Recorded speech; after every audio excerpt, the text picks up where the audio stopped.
Advik classes Mainpuri के YouTube channel पर आप सभी लोगों का स्वागत है। तो जैसा कि आपको पता कि यूपी टेट का एग्जाम अब आपके बिल्कुल पास आ चुका है। जिस दिन मैं ये वीडियो बना रहा हूं तो आज है दोस्तों 19 जून, ठीक है। तो इस हिसाब से अभी आपके कितने दिन बाकी है, 19 को छोड़ देते हैं तो 11 दिन इस महीने में और एक दिन उस महीने में, क्योंकि 2 जुलाई इस पेपर है तो 12 दिन का समय आपके पास है। और अगर आप ये वीडियो यूपी टेट के एग्जाम के 2 दिन पहले भी देख रहे हैं तो वीडियो जरूर देखिए, क्योंकि यहाँ से आपका सिर्फ एक क्लास नहीं होने वाली है। ये आपके यूपी टेट किस तरीके से पास करना उसका पूरा रोड मैप इस क्लास में आपको नजर आ जाएगा।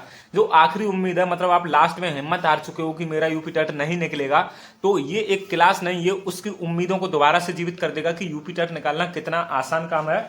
और थोड़ी सी भी अगर हम प्लानिंग से काम करते हैं तो यूपी टेट बहुत आसानी से निकल जाता है। अब मैं जो आपको पढ़ा रहा हूँ, मेरे पास क्या एक्सपीरियंस है, मैं किस आधार पे आपको पढ़ा रहा हूँ, तो मैं थोड़ा सा बता देता हूँ, क्योंकि कई लोग हो सकता है नए वीडियो देख रहे हो इस चैनल पे।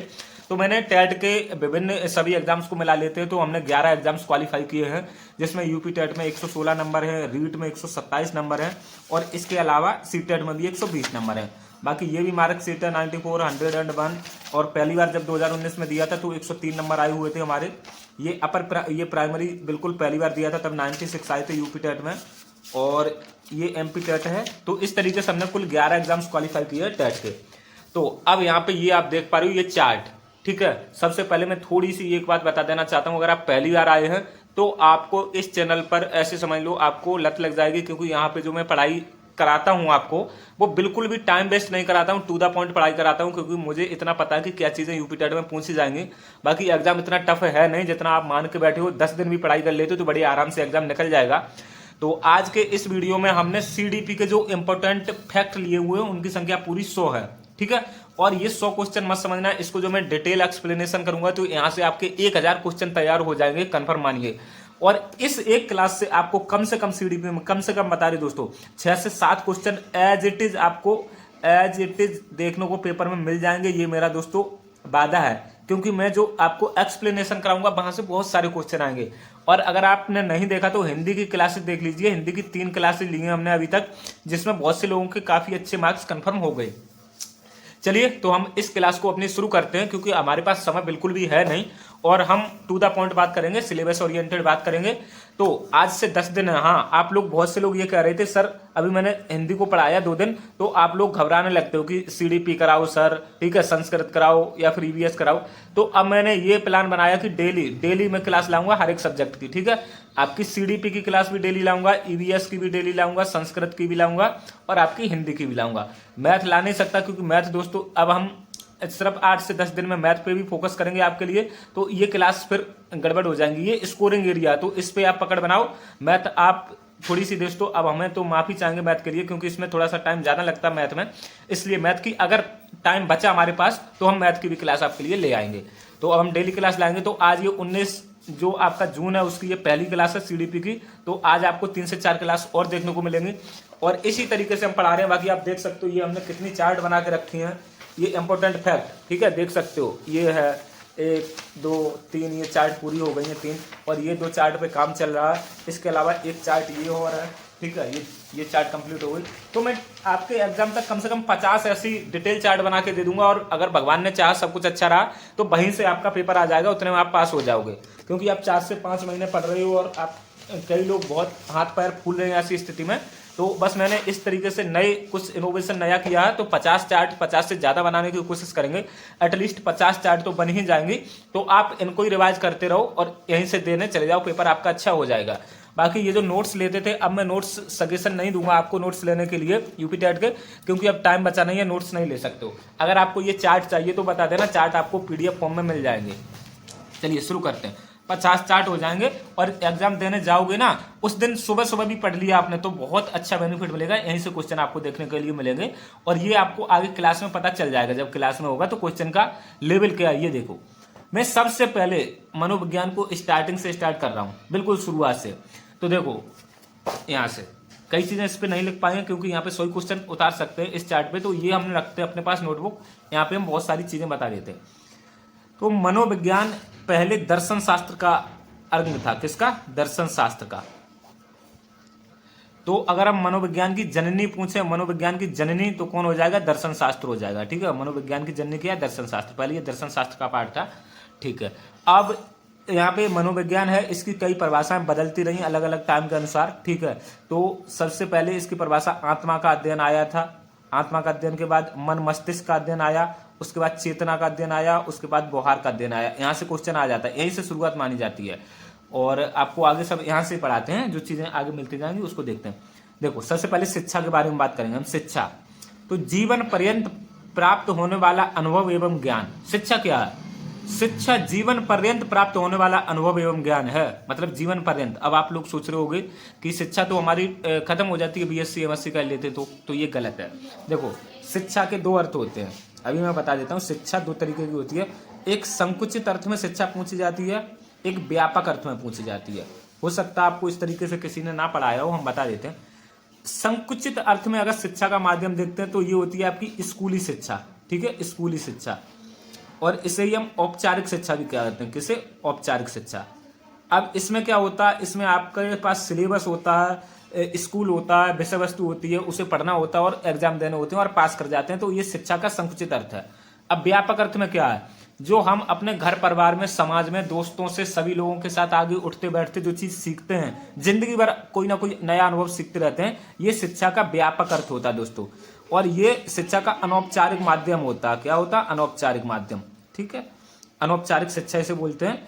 और इसमें ना हमारा स्कूल होगा, ना हमारी परीक्षाएं होंगी, ना ही इसमें कुछ तय टाइम टेबल होता है। ये अनौपचारिक शिक्षा होती है, यही शिक्षा का व्यापक अर्थ होता है। तो आप समझ गए होंगे, शिक्षा जीवन पर्यंत जो अनुभव मिलते रहते हैं उन्हें शिक्षा कहते हैं हम, ठीक। अब देखो, एक क्वेश्चन हो गया, तो यहाँ से आपको इतना मिला और ये सब मनोविज्ञान में पढ़ाया जाता है, हो सकता है आपने ना पढ़ा हो। और एक चीज आपको बता देते हैं, टीईटी परीक्षा और सीटीईटी, मतलब सीटेट और टेट बिल्कुल भिन्न प्रकृति के एग्जाम है। टेट में आपके वो चीजें पूछी जाएंगी जो आपने बीएड में पढ़ा होगा, बीएड में, या फिर आपने डीएलएड किया होगा या बीटीसी की होगी, ठीक है, जहां पे मनोविज्ञान आपने पढ़ी होगी, टेट में ये क्वेश्चन पूछे जाते हैं। जबकि सीटेट में ये क्वेश्चन नहीं पूछे जाते हैं, समझ पे आधारित क्वेश्चन पूछे जाते हैं, अंडरस्टैंडिंग पे। तो हम इस क्लास में जो आप बीएड में या बीटीसी में पहले पढ़ चुके हो उसी को रिवाइज करने वाले हैं। तो आप समझ गए, यहाँ से आप खुद समझ रहे हो एक एक क्वेश्चन पे कितनी एक्सप्लेनेशन चल रही है। यहाँ से ऐसे समझ लो, आपसे 7 से 8 क्वेश्चन ऐसे ही देखने को मिल जाएंगे। बाकी जब आपका एग्जाम हो जाएगा तो हम खुद देखेंगे कि आपके कितने एग्जाम हमारे 10 दिन से पढ़ाए हुए से मिल गए। आप अभी तक 4 से 5 महीने से पढ़ रहे हो, लेकिन अभी तक आपकी कोई कंफर्मेशन नहीं हो पाई क्या क्या तैयार हो गया। लेकिन 10 दिनों में हम गारंटी से आपका इतना तैयार करा देंगे कि आपको कॉन्फिडेंस आ जाएगा, हम यूपी टेट निकाल लेंगे।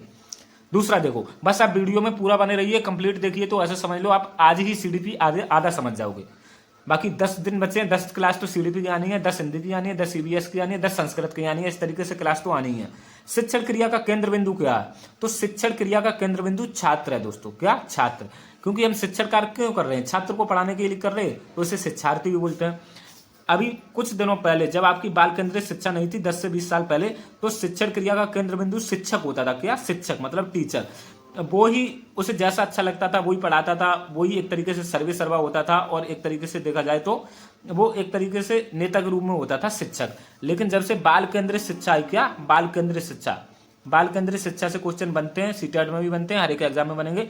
तो इसमें बालक को केंद्र में रखते हुए बालक की रुचि, जिज्ञासा, ठीक है, रुचि, जिज्ञासा और उसकी मतलब उसे जो जरूरत के अनुसार शिक्षण कार्य करते हैं, जैसे उसकी रुचि होगी और जो वो चाह रहा होगा उसी के अनुसार शिक्षण कार्य करेंगे। ये बाल केंद्रित शिक्षा का दृष्टिकोण है। तो अब शिक्षण क्रिया का केंद्र बिंदु कौन हो चुका है? छात्र हो चुका है, पहले शिक्षक होता था। ठीक, तो यहाँ से बाल केंद्रित शिक्षा भी आप समझ गए। और हाँ, एनईपी 2020 जरूर कर लेना, क्योंकि यहाँ से क्वेश्चन आएंगे। बाकी हम भी कराएंगे, अगर नहीं कर पा रहे हैं आप तो कहीं से कर सकते हैं। तीसरी चीज देखिए, सा विद्या या विमुक्तये, इसका मतलब है शिक्षा वह है जो मुक्ति दिलाए। शिक्षा क्या? वह है जो मुक्ति दिलाए। ये किसने कहा? ये शंकराचार्य जी का कथन है। क्वेश्चन आ सकता है, ऐसा मत समझना आ नहीं सकते, ये क्वेश्चन आ सकता है, ऐसे ही क्वेश्चन। और ये सब इंपॉर्टेंट क्वेश्चन है जो आ सकते हैं, उन्हीं को हमने लिखा, कुछ भी फालतू नहीं है। सा विद्या या विमुक्तये मतलब शिक्षा वह है जो मुक्ति दिलाए, शंकराचार्य जी ने कहा है। ठीक है, बाकी आपने बहुत लोग भी पढ़ा होगा जब बीटीसी कर रहे थे, माता शत्रु पिता बैरी, एन बालू ना पढ़ते, कुछ ऐसा ही करके है। मतलब जो अपने बालकों को नहीं पढ़ाता वो माता शत्रु होते हैं, पिता बैरी होता। तो इस तरीके से शिक्षा के बारे में अभी हम कर रहे, शिक्षा का महत्व क्या है, शिक्षा अपने बच्चों को जरूर दिलानी चाहिए।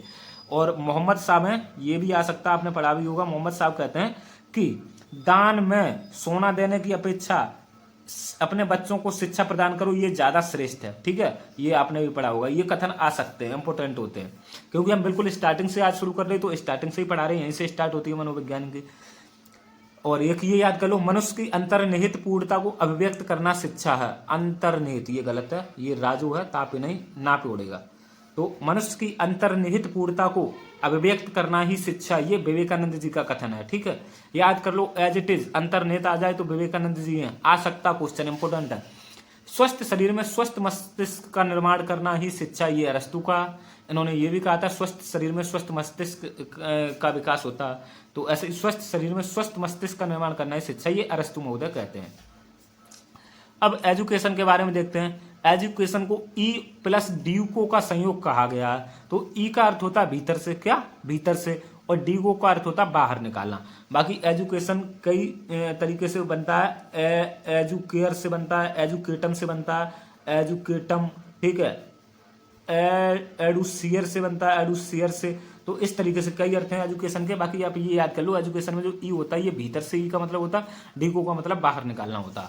हो सकता है आपको ये चीजें लग रही हो पेपर में नहीं आएंगी, लेकिन जब आप पेपर उठा के देखोगे प्रीवियस ईयर, तो ये कई सारे परीक्षाओं में पूछे जा चुके हैं। साइकी का अर्थ क्या होता है? साइकी का अर्थ आत्मा होता है, देख सकते हो, ये मैं कई बार बता चुका हूँ, फिर भी बता देता हूँ। ये साइकोलॉजी की आपकी मीनिंग है या नहीं है साइकोलॉजी? तो यहाँ से साइकी, PSYCHE और लोगोस, ठीक है, इस तरीके से निकलता। साइकी का अर्थ आत्मा, ठीक है, और लोगोस का अर्थ होता अध्ययन। तो इस तरीके से साइकोलॉजी का क्या अर्थ होता? आत्मा का अध्ययन। खत्म बात। साइकोलॉजी का अर्थ क्या? आत्मा का अध्ययन।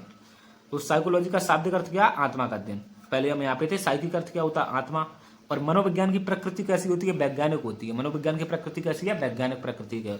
साइकोलॉजी का अर्थ क्या होता है? आत्मा का अध्ययन। अभी मैंने बता ही दिया कैसे। मनोविज्ञान का शाब्दिक अर्थ बताओ। तो मनोविज्ञान का शाब्दिक अर्थ है मन का विज्ञान। देखो, साइकोलॉजी मनोविज्ञान का इंग्लिश रूपांतरण है, मतलब साइकोलॉजी इंग्लिश में है तो मनोविज्ञान हिंदी में है। अगर देखो आप, साइकोलॉजी का अर्थ होता है आत्मा का अध्ययन, जबकि मनोविज्ञान का अर्थ होता है मन का विज्ञान। कितना सरल है। मनोविज्ञान, यहाँ से मन निकाल लो, यहाँ से विज्ञान निकाल लो, मन का विज्ञान। ठीक, याद हो गया होगा।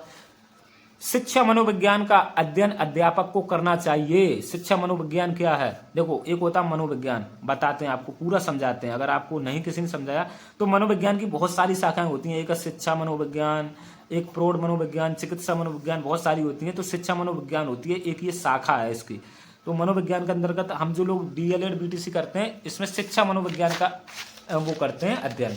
तो शिक्षा मनोविज्ञान में अब होता क्या? शिक्षा मनोविज्ञान में हम ये चीज का अध्ययन करते हैं, अभी बताते हैं, 1 मिनट रुकिए, ऐसे समझा देंगे कि आप कभी भूलोगे ही नहीं। और बिल्कुल टू द पॉइंट हम बात करेंगे, इधर उधर बिल्कुल नहीं भटकेंगे, क्योंकि हमारे लिए एक एक सेकंड बहुत ज्यादा कीमती है।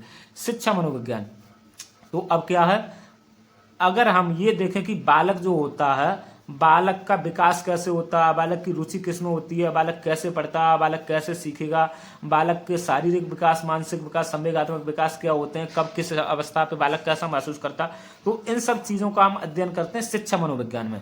और इसका अध्ययन क्यों करते हैं हम टीचर लोग?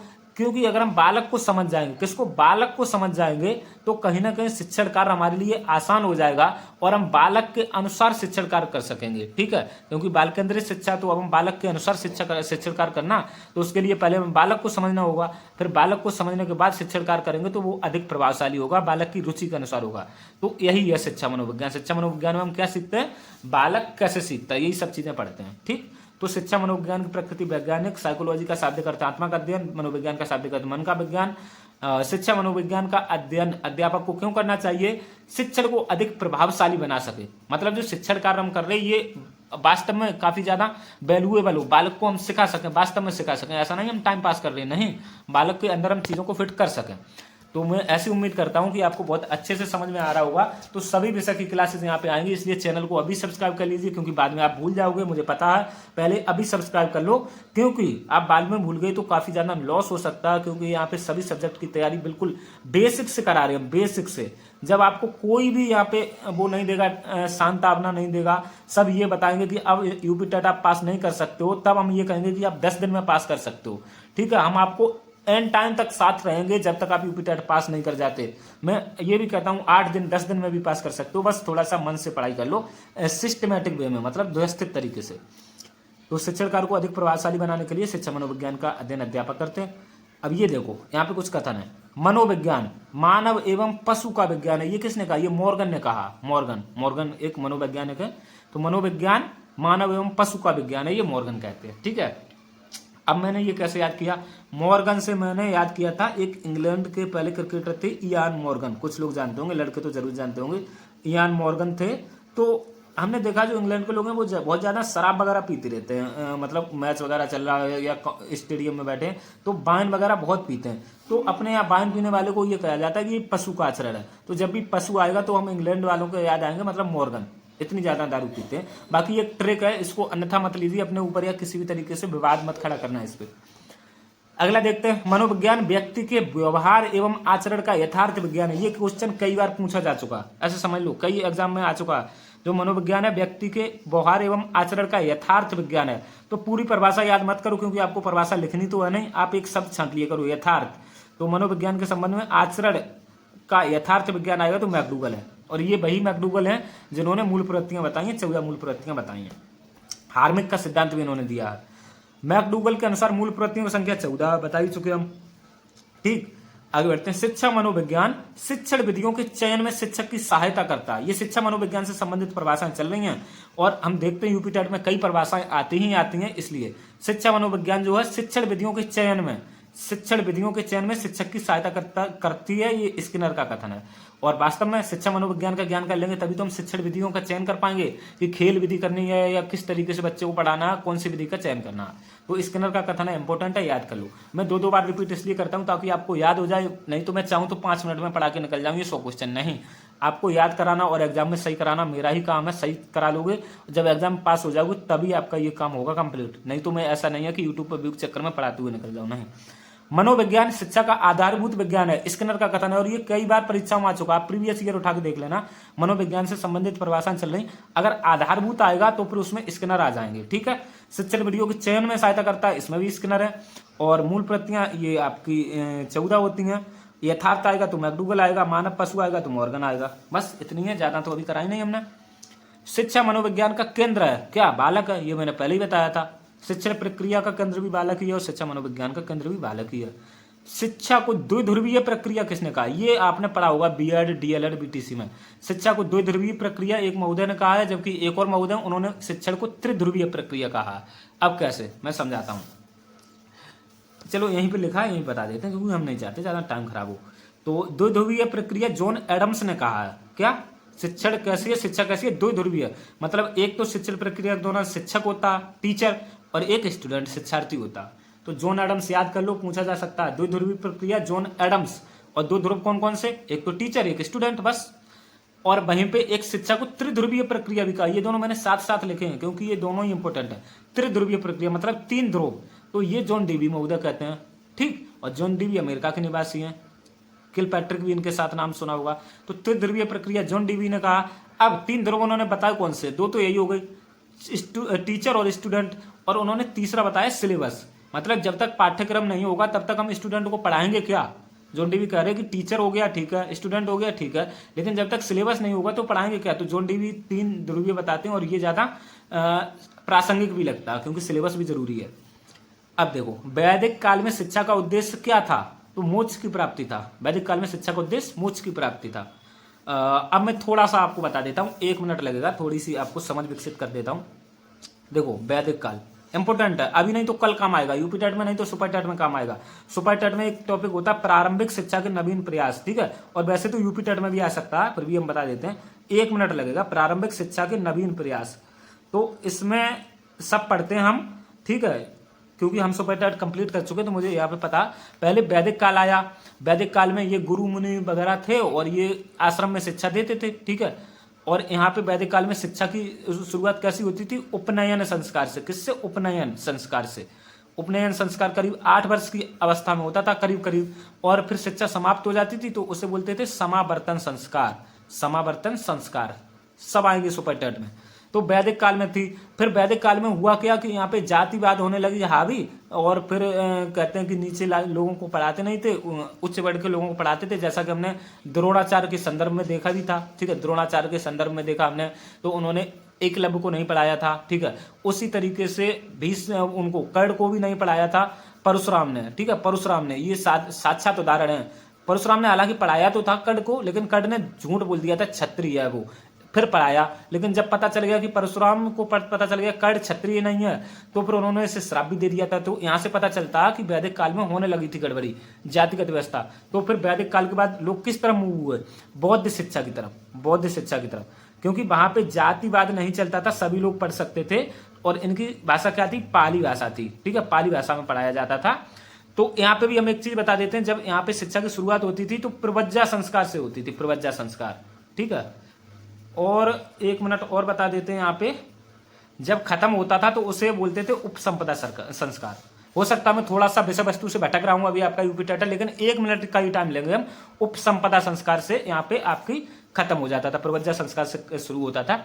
बौद्ध शिक्षा के बाद जैन शिक्षा आई, जैन शिक्षा, और इधर पाली के बाद प्राकृत भाषा आ गई, संस्कृत पाली, यहाँ पे प्राकृत भाषा आ गई थी। और जैन शिक्षा के बाद मुस्लिम शिक्षा आ गई, मुस्लिम कालीन शिक्षा, क्योंकि 7वीं सदी में मुस्लिम आक्रांता आ गए थे, मोहम्मद बिन कासिम वगैरह, तो मुस्लिम शिक्षा आ गई। और मुस्लिम शिक्षा के बाद अंग्रेजी शिक्षा आ गई। इस तरीके से भारत में शिक्षा का जो दृष्टिकोण है कभी भी एक तरीके से स्थिर नहीं रहा, हमेशा बदलता रहा है, ठीक है। तो यहाँ से क्वेश्चन आ सकता है यूपी टेट में, ऐसा मत समझना 6 से 7-8 क्वेश्चन है, ये जरूर पढ़ लो आप, एक एक शब्द के याद कर लो। वैदिक काल में शिक्षा का उद्देश्य क्या था? मोक्ष की प्राप्ति था। वैदिक काल में शिक्षा का आरंभ कैसे होता था? उपनयन संस्कार से। किससे? उपनयन संस्कार से, करीब 8 वर्ष की अवस्था में। और समावर्तन के समकक्ष संस्कार है। अब देखो, वैदिक काल में जो ऋषि मुनि थे वैदिक धर्म में उपनयन संस्कार से शुरू होता था, परंतु समावर्तन संस्कार जब शिक्षा खत्म होती थी तब होता था। उसी तरीके से बौद्ध शिक्षा में जब शिक्षा प्रारंभ होती थी तो प्रवज्जा संस्कार होता था, और शिक्षा खत्म होती थी तब उपसंपदा संस्कार होता था। तो यहाँ पे हिंदू लोगों में मान लो समावर्तन संस्कार हो रहा शिक्षा खत्म होने पे, उसी तरीके से बौद्धों में उपसंपदा हो रहा। तो देखो, देख सकते हो, समावर्तन का समकक्ष संस्कार उपसंपदा हो जाएगा। मुस्लिम काल में प्रारंभिक शिक्षा कहाँ दी जाती थी? तो ये मकतब में दी जाती थी। कहाँ? मकतब में। और एक चीज बता देते हैं, जो उच्च शिक्षा होती थी वो मदरसा में दी जाती थी, मदरसा में। आपने देखा होगा मस्जिद के पास मकतब, मस्जिद के पास मकतब लगे होते थे, जहाँ पे शिक्षा होती थी, और मदरसा भी होते थे, मस्जिद के चिपटमा लगे होते हैं, अभी भी देखिए आप। अब देखो, खत्म, बस इतना ही था। आ सकते थे 4 क्वेश्चन, इसलिए लिखा। आप बिल्कुल मत समझिए आपकी विषय वस्तु से भटक रहे, नहीं, हमें खुद पता आपका एग्जाम पास में है, इसलिए थोड़ी सी देखो, अगर यहाँ से 1-2 क्वेश्चन बन सकते हैं तो मैं जरूर बताऊंगा, एक एक शब्द के, मैं छोड़ूंगा नहीं। इसलिए मुस्लिम काल में ये हो गया। शिक्षा मनोविज्ञान की उत्पत्ति का वर्ष, ये फिर आ गया शिक्षा मनोविज्ञान, वही जो मनोविज्ञान से अलग हुआ। तो इसकी उत्पत्ति का वर्ष 1900 ईस्वी में। देखो कैसे, अब मैं बता दूं आपको, बात है 1879 की, ठीक है, जब आपका यहाँ से वो अलग किया गया था शिक्षा मनोविज्ञान। देखो 1879 में स्टैनले हॉल, ठीक है, इन्होंने शिक्षा मनोविज्ञान का आरंभ किया था, ठीक है। और स्टैनले हॉल को बाल मनोविज्ञान का अन्वेषक भी बोलते हैं। क्वेश्चन आ सकता है, बाल मनोविज्ञान का अन्वेषक कौन है? तो ये स्टैनले हॉल है। 1889 में किया था, लेकिन जो पूरी तरीके से शिक्षा मनोविज्ञान की शुरुआत मानी जाती है वो यहाँ से 11 साल बाद 1900 ईस्वी में, जब थॉर्नडाइक महोदय ने कोलंबिया विश्वविद्यालय की स्थापना करी। तो वहां पे उन्होंने जो मनोविज्ञान है उसको स्वतंत्र रूप से अध्ययन करने का सिलसिला शुरू किया था। तो 1900 ईस्वी माना जाता। वैसे 1889 में स्टैनले हॉल ने शुरू कर दिया था शिक्षा मनोविज्ञान, बट 11 वर्ष बाद थॉर्नडाइक ने 1900 में कोलंबिया विश्वविद्यालय में अध्ययन किया, वहां से मानी जाती है। तो आप 1900 लगाना। और थॉर्नडाइक कहाँ के मनोवैज्ञानिक थे? ये अमेरिका के मनोवैज्ञानिक थे। आ सकता क्वेश्चन है। और देखना, थॉर्नडाइक का एक सिद्धांत है प्रयास एवं त्रुटि का सिद्धांत, ठीक है, प्रयास एवं त्रुटि का, इसी का नाम है प्रयत्न एवं भूल का सिद्धांत, ठीक है। इसी का नाम SR थ्योरी है। एस बोले तो स्टिमुलस, आर बोले तो रिस्पॉन्स। इसी का एक नाम उद्दीपक अनुक्रिया का सिद्धांत है। बहुत सारे नाम है। अधिगम का बंध सिद्धांत भी कहते हैं, संयोजनवाद का सिद्धांत भी कहते हैं, आवृत्ति का सिद्धांत भी कहते हैं इसी को, ठीक है। और इसके साथ साथ इन्होंने एक बुद्धि से संबंधित एक कॉन्सेप्ट भी दिया, जिसको बोलते हैं बालू के ढेर का सिद्धांत, या फिर बहुतत्व अथवा बहुखंड बुद्धि का सिद्धांत। तो इन्होंने थॉर्नडाइक महोदय ने ही दिया था। चलो, इतनी ये चीजें बता रहे, ये सब काम के एक एक शब्द क्वेश्चन बन सकता है, इसलिए बता रहे। तो आप समझ गए, यहां से था कि शिक्षा मनोविज्ञान की उत्पत्ति का वर्ष 1900 ईस्वी, थॉर्नडाइक महोदय। और स्टैनले हॉल ने 1889 में शुरू कर दिया था, लेकिन इसकी मान्यता नहीं है। प्रयोगात्मक विधि को सर्वप्रथम प्रस्तावित किसने किया? प्रयोगात्मक विधि, तो ये आ जाएंगे विलियम वोंट, क्योंकि मनोविज्ञान में सबसे पहले उन्होंने ही प्रयोगशाला स्थापित करी थी। कहाँ पे प्रयोगशाला स्थापित करी? इन्होंने जर्मनी के लिप्जिंग शहर में 1879 ईस्वी में, ठीक है। तो इतना याद करो, पहली प्रयोगशाला जर्मनी में 1879 ईस्वी में, जर्मनी के लिप्जिंग शहर में विलियम वोंट ने। इसलिए ने प्रयोगात्मक मनोविज्ञान का जनक भी बोलते हैं विलियम वुंट को। आ जाए प्रयोगात्मक मनोविज्ञान का जनक तो विलियम वुंट लगा देना। एक एक मिनट में कई कई क्वेश्चन तैयार हो रहे हैं आपके। मनोविज्ञान का शिक्षा के क्षेत्र में सबसे बड़ा योगदान क्या है? तो मनोविज्ञान का यही योगदान है, बाल केंद्रित शिक्षा, मतलब बालक को ध्यान में रखते हुए शिक्षा करेंगे। ये मनोविज्ञान ने सर्वप्रथम आत्मा का त्याग किया, फिर मन मस्तिष्क का त्याग किया। तो ऐसे समझ लीजिए, इस एक कथन से आपको कम से कम 1 नंबर कंफर्म हो जाएगा। कैसे? देखो, मनोविज्ञान ने सर्वप्रथम आत्मा का त्याग किया, 1 मिनट लगेगा इस कथन को समझाने में, बहुत इंपॉर्टेंट है। मनोविज्ञान से रिलेटेड अगर आप पढ़ रहे हैं तो इतना इंपॉर्टेंट कि कुछ नहीं कह सकते। सर्वप्रथम आत्मा का त्याग किया, फिर मन मस्तिष्क का, उसके बाद चेतना का और वर्तमान में व्यवहार के विज्ञान को अपनाए हुए। ये कथन किसका? ये वुडवर्थ का कथन है। किसका? वुडवर्थ का कथन। अब मैं बता देता हूं, इसको समझा देता हूं। क्वेश्चन 1 तो कंफर्म है यहीं से। बस देखो, मनोविज्ञान ने सबसे पहले आत्मा का त्याग किया, आत्मा का, ठीक है। फिर मन मस्तिष्क का त्याग किया, मन अथवा मस्तिष्क का, ठीक है। फिर क्या किया? फिर चेतना का त्याग किया। तो फिर 3 नंबर पे चेतना लिख लेते हैं। फिर चौथे नंबर पे क्या? वर्तमान में व्यवहार के विज्ञान को अपनाए हुए है। किसका? व्यवहार का विज्ञान, ठीक है, व्यवहार का विज्ञान। अब देखो यहां से कैसे क्वेश्चन कंफर्म होता है। मनोविज्ञान आत्मा का विज्ञान है, ये 16वीं सदी का आसपास की बात है, तब ये चलता था। हाँ, आत्मा का विज्ञान है 16वीं सदी तक। मनोविज्ञान मन अथवा मस्तिष्क का विज्ञान है, ये 17वीं सदी में कॉन्सेप्ट आया, क्योंकि आत्मा प्रभाषित नहीं हुई, आत्मा किसी ने देखा नहीं, ठीक है। फिर मनोविज्ञान चेतना का विज्ञान है, ये हुआ आपका 19वीं सदी में। और फिर चेतना भी जब परिभाषित नहीं हो पाई तो मनोविज्ञान व्यवहार का विज्ञान है, ये आया 20वीं सदी में, ठीक है। अब देखो 1 मिनट, आप क्या हुआ? मनोविज्ञान आत्मा का अध्ययन है, ये 16वीं सदी में। याद करो, मन मस्तिष्क का 17वीं में, 18वीं सदी बेसिन पीरियड है, तो 19वीं में आया आपकी चेतना का अध्ययन, और 20वीं में आया आपका व्यवहार का अध्ययन। अब देखो यहां से क्या पूछा जाता। मनोविज्ञान आत्मा का अध्ययन है, ये किसने किसने बताया? तो ये थे आपके अरस्तु, ठीक है, अरस्तु, प्लेटो और डेकार्टे। ये मनोवैज्ञानिक ये लोग थे, ये मनोविज्ञान को आत्मा का अध्ययन मानते थे, ठीक है। मन मस्तिष्क का किसने बोला? किसने माना? पोम्पोलॉजी ने। किसने? पोम्पोलॉजी ने, ठीक है। मन मस्तिष्क का अध्ययन किसने बोला? पोम्पोलॉजी ने। और इनके साथ और थे, थॉमस रीड भी थे, थॉमस रीड, और जॉन लॉक भी थे, जॉन लॉक। ये 3 कर लो, बाकी पोम्पोलॉजी फेमस है, इतना याद करो। फिर चेतना का अध्ययन किस किसने माना? विलियम जेम्स ने माना, विलियम जेम्स जो मनोविज्ञान के जनक हैं, विलियम जेम्स। और बाकी अरस्तु भी मनोविज्ञान के जनक माने जाते हैं। विलियम जेम्स, विलियम बुंट ने भी चेतना का माना था, विलियम बुंट, ठीक है। और एक जेम्स सली थे, जेम्स सली, इन्होंने भी माना था। खत्म बात। 3 मान रहे, 3 अरस्तु, प्लेटो, डेकार्टे, पोम्पोलॉजी, Thomas Reid, John Locke, William James, William Wundt और जेम्स सली। और व्यवहार का विज्ञान कौन मानता है? सबसे पहले तो वाटसन आएंगे, क्योंकि व्यवहारवाद के सबसे ज्यादा जो बढ़ चढ़ के हिस्सा लेते हैं वाटसन ही लेते हैं। और आपके स्किनर हो गई, मतलब जो आजकल हम पढ़ते हैं आपके ज्यादातर, इन्हें दे लीजिए, पावलाव ले लीजिए, और आपके थोंडाग ले लीजिए। इस तरीके से हल वगैरह हैं इसमें। तो इतना कंप्लीट हमने करा दिया, 1 मिनट लगा होगा, तो यहाँ से क्वेश्चन कन्फर्म है, पूरी आपको समझा दी मैंने। मैं बिल्कुल बेसिक से शुरू कर रहा हूँ, और अगली 10 क्लास मनोविज्ञान के आएंगे, ऐसे समझ लीजिए कंप्लीट हो जाएगा। इसी में हम आपके PYQ भी करा देंगे इन्हीं 10 क्लास में। प्रीवियस ईयर बहुत इंपॉर्टेंट होते हैं, क्योंकि 2021 के पेपर में देखा होगा आपने, 2021 के पेपर में 2017 का पेपर पूरा रिपीट हो गया था 70 से 80%। तो मैं यही चाहता हूं कि आप बस किसी भी तरीके से पास हो जाओ पेपर में। और एक चीज़ और बता देते हैं, मुझे तब बहुत गुस्सा आता है जब लोग पूछते हैं कि इतना पढ़ लें तो निकल जाएगा। अरे इतना क्यों पढ़ लो? क्या करते हो आप? 8 घंटे मान लो सोते हो, 8 घंटे से ज़्यादा तो कोई नहीं सोता, 6 से 7 घंटे सोते हैं, हम 8 घंटे मान ले रहे, बचते हैं कितने आपके पास? 16 घंटे। 2 घंटे काम धंधे के निकाल दो तो फिर भी 12 घंटे पढ़ो पूरे दिन। करना है क्या? 12-14 घंटे पढ़ते रहो भाई। मैराथन लीजिए, थोड़ी थोड़ी छोटी छोटी जो मैराथन आती है उनकी देखते रहिए। मैं ये नहीं कह रहा मेरा चैनल देखिए, किसी का भी देखिए, बस आप पेपर पास हो जाओ। मैं पहला यूट्यूबर हूं जो ये कह रहा हूं कि मेरा मत देखो अगर आपको समझ में नहीं आता, लेकिन मैं समझाता हूं। मेरा देखोगे तो मैं ज़्यादा बड़ी बड़ी क्लास नहीं लाता हूं। अगर 3 से 4 क्लास आएंगी तो मैं आपके दिन में सिर्फ 3 से 4 घंटे ले रहा हूं, इससे ज़्यादा नहीं ले रहा हूं। मैं ये कहता हूं आप देखो, किसको देखो? गुरुजी वर्ल्ड को देखो, बिल्कुल देखो। क्यों? बढ़िया पढ़ाते हैं सर, ठीक है। गुरुजी वर्ल्ड को देखो, मैं बता रहा हूं आपको, चैनल बता रहा हूं, गुरुजी वर्ल्ड को देखो। छोटी छोटी क्लासेस जो आती हैं उनकी 3-3 घंटे की मैराथन, 4 घंटे की काफ़ी ज़्यादा हेल्पफुल है। आप किसको देखो? आप केडी टीचिंग को देखो। केडी टीचिंग है जो केडी टीचिंग लाइव है करके वो पढ़ाते हैं। देखो 3 से 4 घंटे की क्लास उनकी आती है। देखो मैं बिल्कुल नहीं कह रहा कि सिर्फ हमारा देखो, आप सबका देखो, अच्छे पढ़ो। मेरे लिए ये जरूरी है कि आप यूपी टेट पास कर जाओ बस। बाकी मुझसे जितना हो रहा मैं कर रहा हूँ, और आपके लिए हमेशा खड़ा रहूंगा, सुपर टेट में भी, सी टेट में भी। मैं शायद आपने कभी नहीं देखा होगा कोई यूट्यूबर ये कहे आपसे कि किसी दूसरे का देखो। मैं बताता हूँ ये लोग अच्छा पढ़ा रहे हैं, देखो, साथ में आप हमारा भी देखो अगर अच्छा लगे तो, ठीक है। तो ये बुडवर्थ का कथन जो मैंने एक्सप्लेन किया कि आपको अब अच्छे से समझ में आ गया होगा, ये सब उन्होंने वही चीजें रखी, पहले आत्मा आया था, फिर मन मस्तिष्क आया, उसके बाद चेतना आई तो बाहर आया, इसी तरीके से बुडवर्थ का याद क्या करना, बस ये सीक्वेंस याद कर लो, हो जाएगा बुडवर्थ का कथन। प्रारंभ में मनोविज्ञान भाग था किसका, दर्शन शास्त्र का भाग था प्रारंभ में, दर्शन शास्त्र, ये पहले ही बता चुके।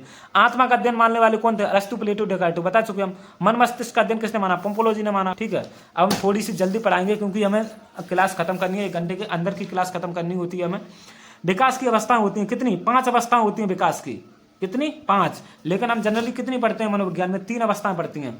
आपकी पहली अवस्था पढ़ते हैं शैशवावस्था, शैशवावस्था।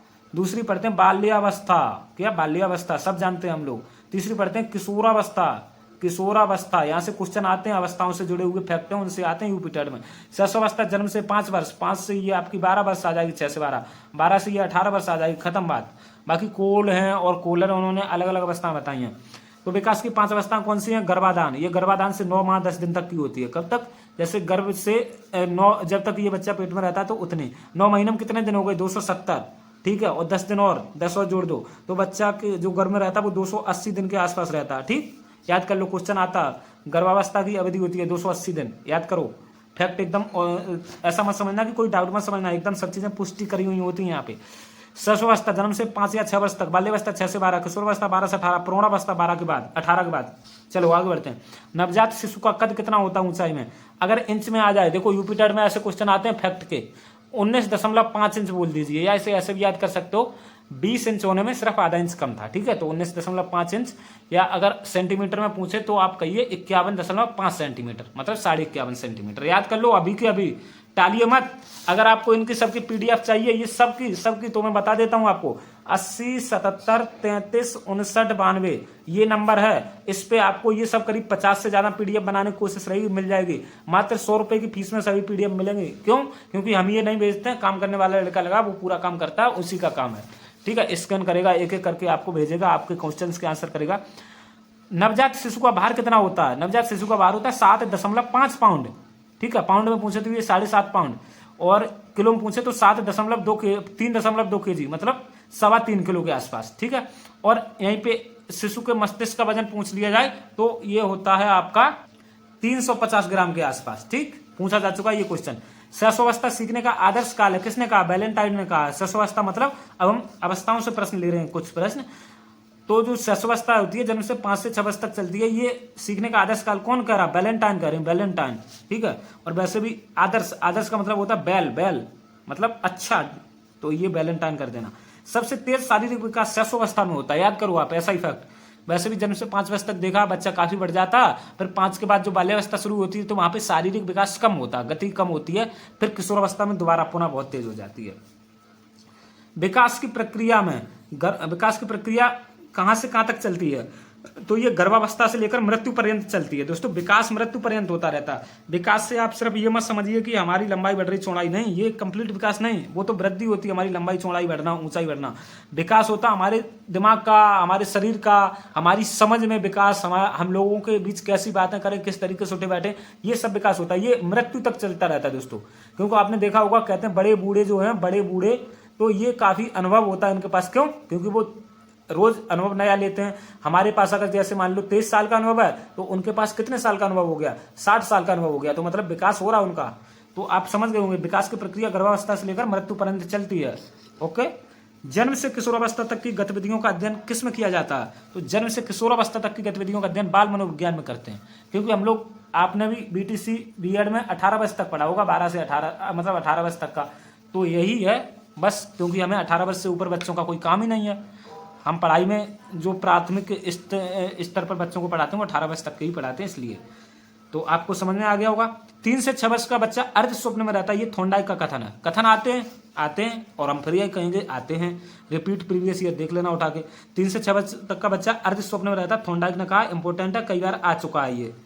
शैशवावस्था द्वारा पूरे जीवन का क्रम निश्चित होता है, ये एडलर का कथन है, ये भी आ चुका है, डीएलएड में पढ़ा भी होगा आपने।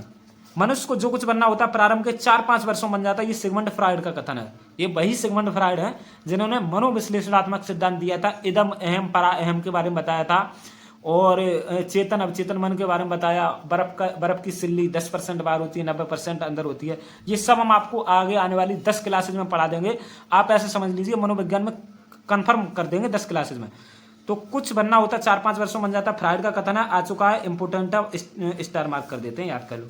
शैशवावस्था को क्या कहा जाता है? बालकों का निर्माण काल, क्योंकि जैसे शैशवावस्था में हम उनको दे देंगे प्रवेश, वैसे ही वो आगे बढ़ेंगे। पढ़ाई का माहौल देंगे तो अच्छे बनेंगे, गलत माहौल देंगे तो गलत बन जाएंगे। बालकों का निर्माण काल। नवजात शिशु में हड्डियों की संख्या कितनी होती है बताइए? ये होती है 270। यहाँ पे ये छूट गया, क्वेश्चन नंबर ये 42 था, ये भी है, तो 101 पॉइंट हो गए आपके। अब तो नवजात शिशु में हड्डियों की संख्या 270 होती है। फिर ये हड्डियों की संख्या बढ़ भी जाती है। एक समय ऐसा आता है जब 350 तक हो जाती हैं हड्डियां बच्चों में, 350 तक, ठीक। फिर बाद में कम हो जाती हैं। दोहराने की प्रवृत्ति कब होती है? शैशवावस्था में होती है। अगर पूछा जाए बच्चा कब दोहराता है तो शैशवावस्था में दोहराता है। फ्राइड के अनुसार लड़कियों में क्या पाई जाती है? ये पूछा जा चुका क्वेश्चन, ऐसे समझ लो, इंपॉर्टेंट है, कई बार पूछा जा चुका। तो फ्राइड के अनुसार जो लड़कियों में पाई जाती है वो इलेक्ट्रा ग्रंथि पाई जाती है। इलेक्ट्रा ग्रंथि, देखो मैं बता दूं कैसे याद किया था मैंने, ठीक है, मैं बता दूं, कर अभी रहने देते हैं क्योंकि विवाद हो सकता है। ये ट्रिक मैंने अलग लगाई थी, कोई बात नहीं। लड़कियों में इलेक्ट्रा और लड़कों में ऑडिपस ग्रंथि पाई जाती है। फ्राइड ने कहा, ये किसने? सिगमंड फ्राइड ने, इन्होंने। तो ये याद कर लो, लड़कियों में इलेक्ट्रा और लड़कों में ऑडिपस, लड़कियों में इलेक्ट्रा। मैं इसलिए रिपीट करता हूं ताकि याद हो जाए, नहीं तो मैं भी एक एक बार पढ़ के निकल लूं, मुझे ये नहीं अच्छा लगता, क्योंकि मैं पेपर आपका जब तक अच्छा नहीं होगा। स्वप्रेम की भावना का विकास कब होता है? तो शैशवावस्था में। बालक खुद से प्रेम करता है, ठीक है। जन्म के समय शिशु की धड़कन कैसी रहती है? अनियमित होती है, मतलब कोई स्टेबल नहीं होती है, तेज धीमे ऐसे होती है जन्म के समय। जन्म के समय बालक बालिकाओं से क्या 1 से 2 सेंटीमीटर लंबा होता है। 1 से 2 सेंटीमीटर मतलब इतना बोलो आप, इतना, ठीक। तो बालक तो लंबे होते ही हैं। और एक चीज मैं बता देता हूं, एक चीज, शैशवावस्था में जो होता है ना, शैशवावस्था में बालक आगे रहते हैं बालिकाओं से, लेकिन बाल्यावस्था में क्या होता? बालिकाएं आगे हो जाती हैं बालकों से, ठीक है, लड़कियां आगे हो जाती हैं। फिर किशोरावस्था में पुनः लड़के आगे हो जाते हैं। इस तरीके से चलती है उनकी विकास की गति। तो आप ये देखो, 1 से 2 दांत बनने शुरू कहां से होते हैं? जन्म से पूर्व, मतलब बच्चा पैदा नहीं हुआ उससे पहले ही, जब बच्चा गर्भ में होता तभी दांत बनना शुरू हो जाते हैं, लेकिन वो निकलते नहीं है क्योंकि वो मसूड़ों के अंदर हड्डियां बनती हैं। दूध के दांतों की संख्या 20 होती है। क्वेश्चन कई बार पूछा जा चुका है ये।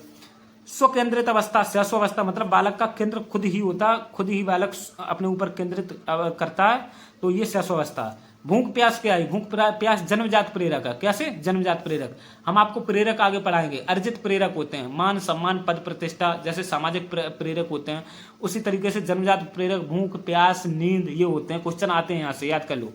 बालक की प्रथम पाठशाला क्या? परिवार होता, ठीक, क्योंकि स्कूल में तो 5 से 6 वर्ष की अवस्था में जाता है, उससे पहले ही वो परिवार से बहुत कुछ सीख चुका होता है, बोलना सीख जाएगा, व्यवहार करना सीख जाएगा। तो ये भी एक तरीके से अनौपचारिक शिक्षा होती है। गर्भ में बालक को विकसित होने में 280 दिन लगते हैं, याद कर लो ऐसा ही। देखो इनमें याद तो कुछ करना नहीं, एक एक शब्द का है और वैसे भी हो जाएगा, पीडीएफ दे देंगे, एक बार पढ़ोगे हो जाएगा।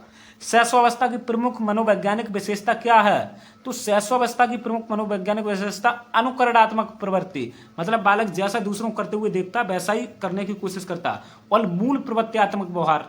चलो, मनोवैज्ञानिकों के अनुसार बच्चों को स्कूल कब भेजना चाहिए? 5 वर्ष की उम्र में, ठीक है, 5 वर्ष की। लेकिन आजकल के जो गार्जियन है वो तो 3-3 साल के बच्चे हो नहीं पाते, स्कूल में डाल देते, जबकि हमारे आरटी एक्ट भी कहता 6 से 14 वर्ष तक की शिक्षा, मतलब 6 वर्ष से स्टार्टिंग होगी। लेकिन ये गलत चीज है, जल्दी नहीं डालना चाहिए, बच्चों को घर पे विकसित होने का पूरा मौका देना चाहिए।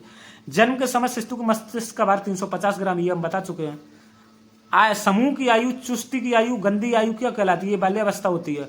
कई बार क्वेश्चन ये आ चुका है, यूपी टेट में ऐसे क्वेश्चन ज्यादा आते हैं, सी टेट में कम आते हैं।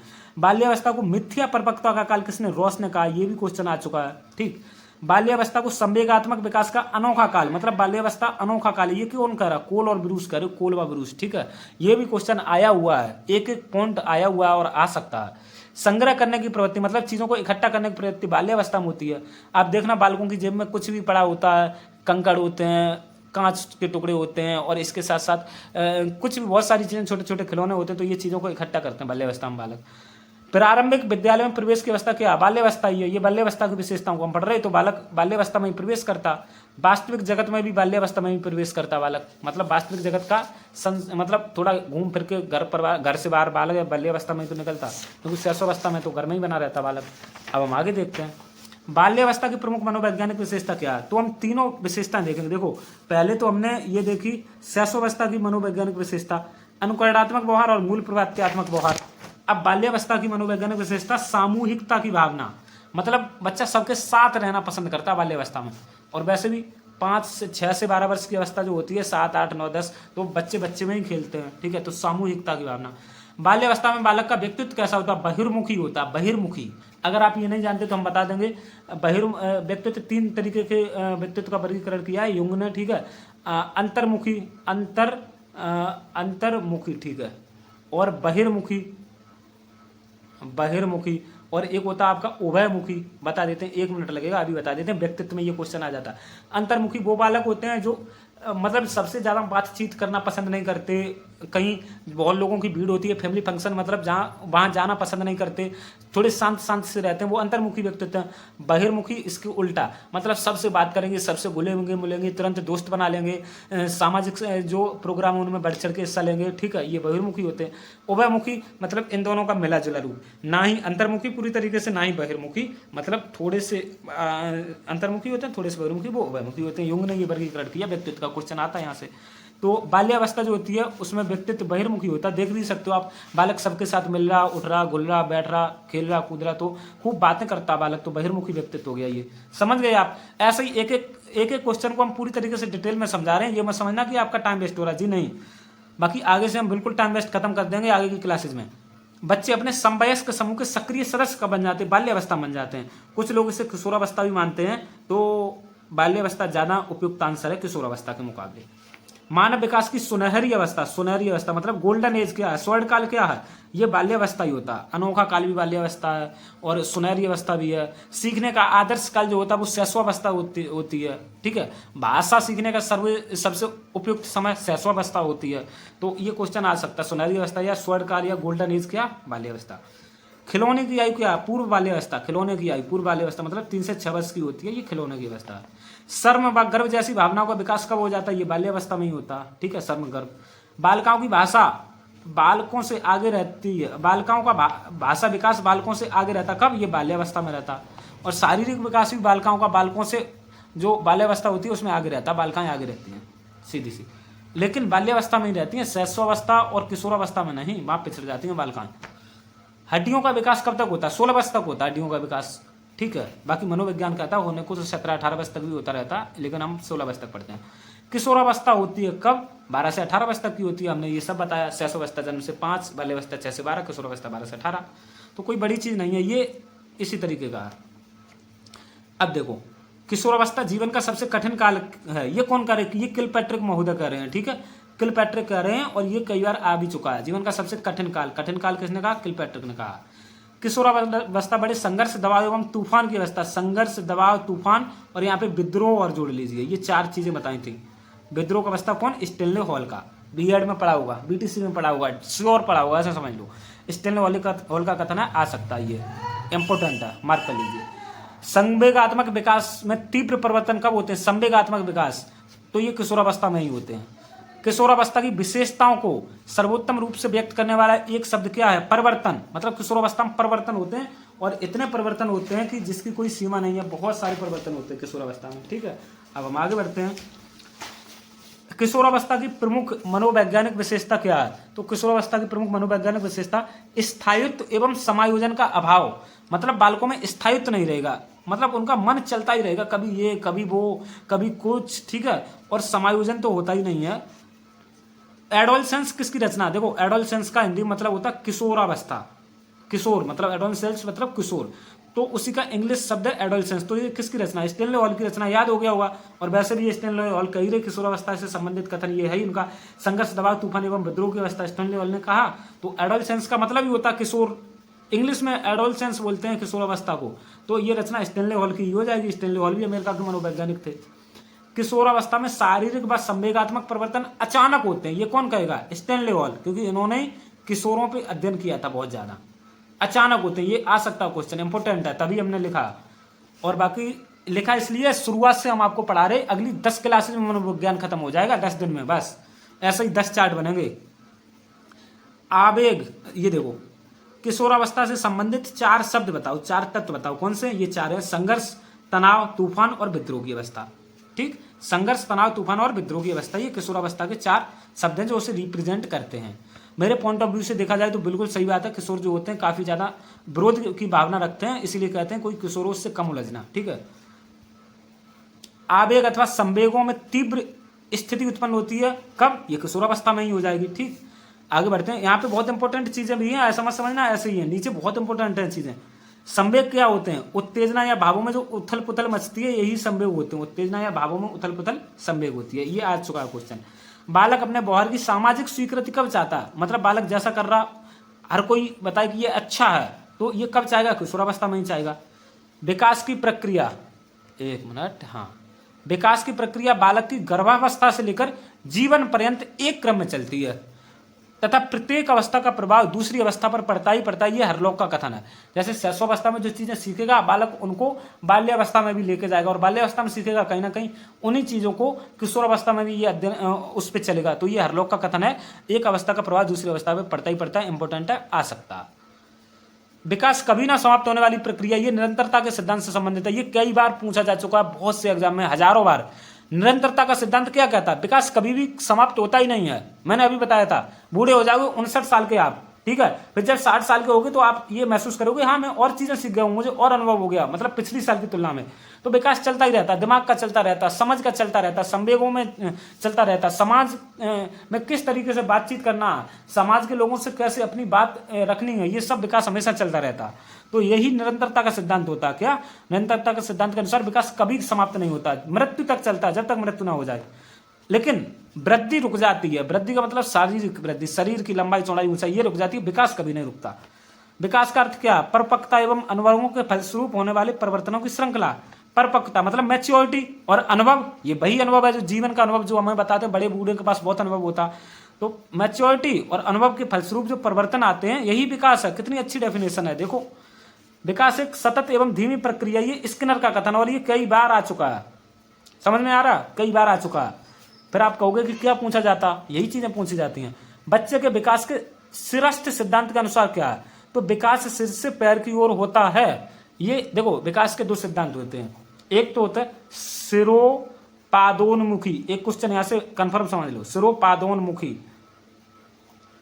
एक होता है निकट दूर दिशा विकास, निकट दूर दिशा विकास। इसे बोलते हैं सिफेलोकॉर्डल, इसे बोलते हैं प्रोमॉक्सीडेस्टल, ऐसा ही कुछ, हाँ, प्रोमॉक्सीडेस्टल बोलते हैं। तो इस सिरोपादोन्मुखी के अनुसार विकास जो होता है बच्चे का, पहले सिर से पैर की तरफ होता है। किससे? सिर से पैर की तरफ, सिर से पैर की तरफ। जैसे मान लेते हैं जब गर्भावस्था में बालक शिशु का निर्माण हो रहा होता, पहले सिर का होता, फिर धड़ का होता, फिर कमर का होता, इस तरीके से होता हुआ जाता पैर की तरफ। तो ये सिरोपादोन्मुखी, सिफेलोकॉर्डल बोलते हैं।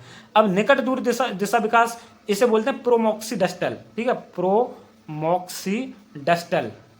तो इसके अंतर्गत क्या?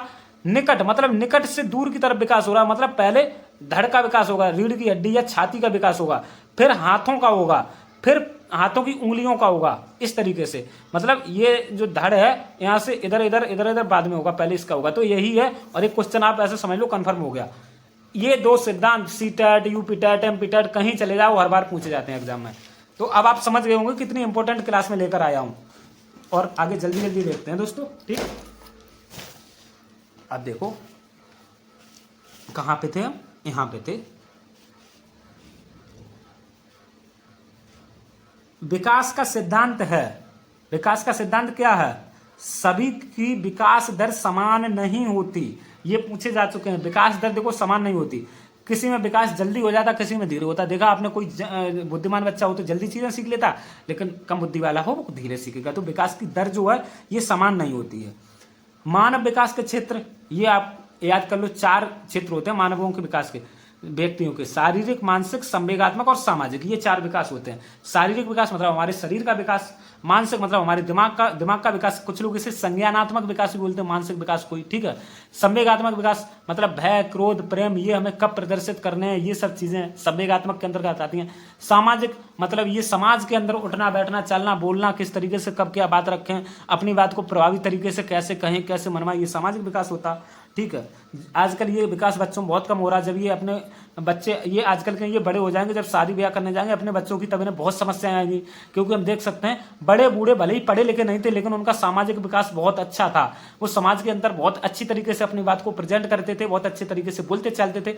लेकिन आजकल के बच्चे सामाजिक विकास में पिछड़ चुके हैं, इसमें कोई शक नहीं है, क्योंकि मोबाइल लैपटॉप और ये इनकी वजह से वो अंदर ही रहते हैं। विकास कब शुरू होता है? प्रसव पूर्व अवस्था से, मतलब बच्चे के जन्म से पहले ही विकास शुरू हो जाता है। कैसे? क्योंकि पेट में बच्चा बड़ा हो रहा, वो भी विकास ही है। ठीक है, विकास हो रहा, हाथ पैर बन रहे हैं, ये भी विकास है। तो प्रसव पूर्व अवस्था से विकास का वही संबंध परिपक्वता से है। मतलब हम कहते हैं मैच्योरिटी होती है तभी तो विकास होता, जो उद्दीपन का प्रतिक्रिया से। ये क्वेश्चन आ चुका है, इतना कर लो। विकास का वही संबंध परिपक्वता से है जो उद्दीपन का प्रतिक्रिया से है। ये वही थॉर्नडाइक का सिद्धांत, उद्दीपक अनुक्रिया का सिद्धांत वही है। मानव विकास का सही क्रम बताओ, तो शैशवावस्था पहले आती है, फिर बाल्यावस्था, फिर किशोरावस्था, फिर प्रौढ़ावस्था। जन्म से 6 वर्ष शैशवावस्था, 6 से 12 बाल्यावस्था, 12 से 18 किशोरा, किशोरा 18 के बाद प्रौढ़ा 18 के बाद। कोल के अनुसार शैशव काल की जो अवधि है, कोल एवं ब्रूस ने विभाजन किया, जन्म से 2 वर्ष तक की अवधि को शैशव काल कहा है कोल ने। विकास से की ओर बढ़ता, तो विकास सामान्य से विशिष्ट की ओर बढ़ता है। ठीक है, विकास यहाँ पे आ जाएगा सामान्य, खाली स्थान में सामान्य से विशिष्ट की ओर बढ़ता है। पहले बालक सामान्य क्रिया सीखेगा, फिर विशिष्ट सीखेगा। पहले बालक पूरे हाथ को फिर उंगलियों को चलाता है, यह क्या सिद्धांत है? जैसे पहले बालक पूरे हाथ को चलाएगा, फिर उंगलियों को चलाना सीखेगा, फिर हाथ और उंगलियों दोनों को चलाना सीखेगा। ये सिद्धांत होता है एकीकरण का सिद्धांत। और ये समझो कि ये क्वेश्चन हजारों बार आ चुका है। एकीकरण का सिद्धांत क्या कहता है?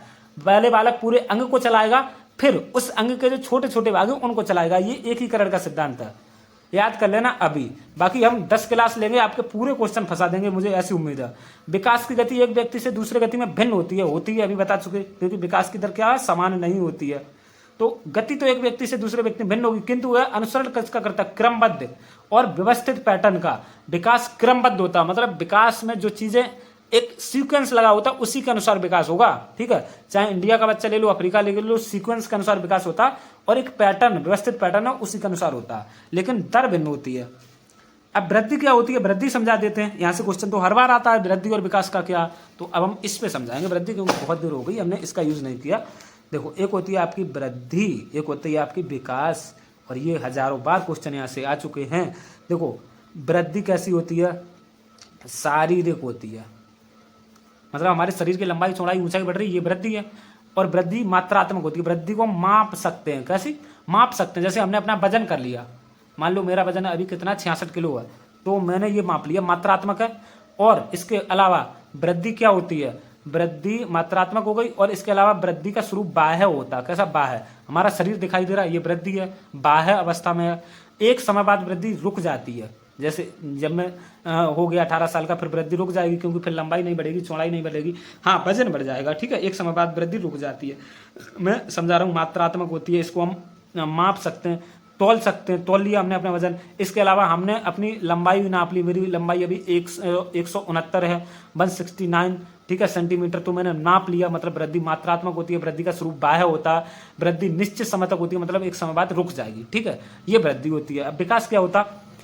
विकास एक बड़ी चीज है, मतलब इसके विकास के अंतर्गत पूरी वृद्धि आ जाएगी।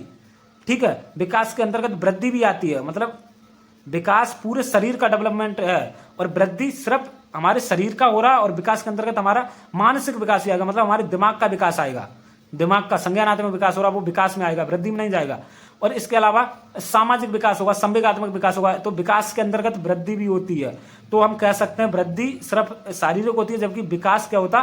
शारीरिक और मानसिक दोनों होता है, शारीरिक मानसिक।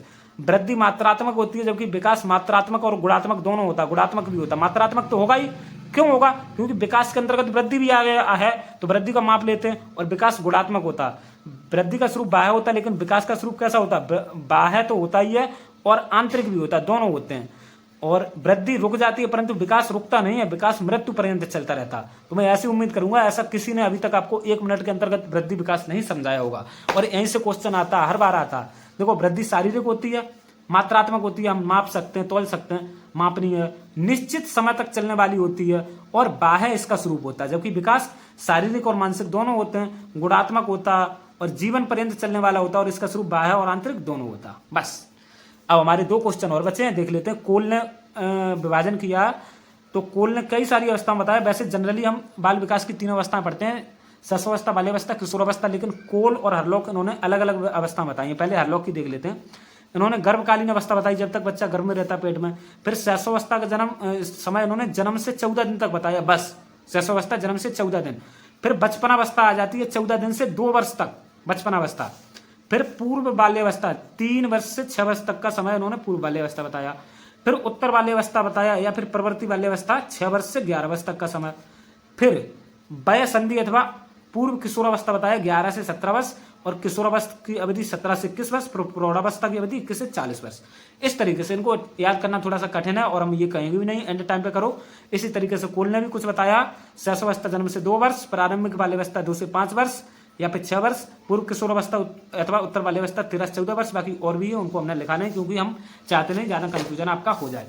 तो इस तरीके से हम क्लास ले रहे हैं। मैं उम्मीद करता हूँ आपको बहुत अच्छा लगा होगा। ये जो आपका 1 घंटा गया है ना, ये पूरी तरीके से आप ऐसे समझ लो व्यवस्थित गया होगा। और ऐसी जो हम चार्ट बना रहे हैं, ये ले सकते हो 80 77 33 59 92, इस नंबर पर मैसेज करके सिर्फ 100 रुपए में दे रहे हैं, ज्यादा नहीं, ना के बराबर ये कॉस्ट है। 100 रुपए में ले सकते हो, और यकीन मानो यही चार्ट आपको एंड टाइम पे फायदा देंगे। कोई नोट्स आपको फायदा नहीं देने वाला, क्योंकि आपने जिसका भी कोर्स लिया होगा, 1000 का लिया हो या 3000 का, हमारी इस क्लास के सामने अगर उसका कोर्स फीका ना पड़ जाए तो बता देना। बाकी कॉमेंट में एक मोटिवेशनल कॉमेंट जरूर कर देना, जिसे हम पिन करेंगे, ठीक है, अच्छा लगेगा उसी कॉमेंट को हम पिन करेंगे। और इसके साथ साथ वीडियो को लाइक और चैनल को सब्सक्राइब कर दो। बाकी दूसरे क्लास के लिए तैयार रहो। हिंदी की 3 क्लासेज हो गई, उन्हें जरूर देखिए।